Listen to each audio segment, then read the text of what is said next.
Nagar Chennai silks கட்டிடத்தில் நடைபெற்ற தீ விபத்து குறித்து சென்னை உயர்நீதிமன்றத்தில் சமூக ஆர்வலர் திரு டிராபிக் ராமசாமி முறையீடு செய்திருக்கிறார். இது தொடர்பான கூடுதல் தகவல்களை தருவதற்காக எமது செய்தியாளர் சுரேஷ் காத்திருக்கிறார். சுரேஷ், சொல்லுங்க, சமூக ஆர்வலர் திரு டிராபிக் ராமசாமி டி நகரில் நடைபெற்ற விபத்து தொடர்பாக என்ன முறையீடு செய்திருக்கிறாரு?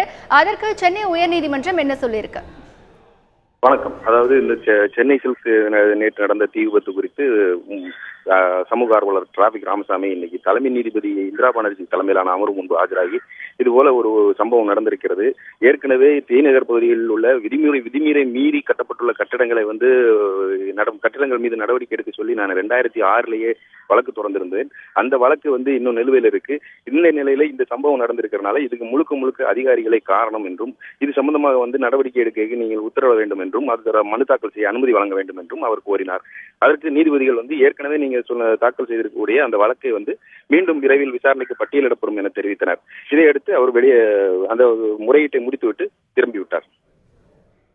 சுரேஷ், உங்களுடைய தகவல்களுக்கு நன்றி.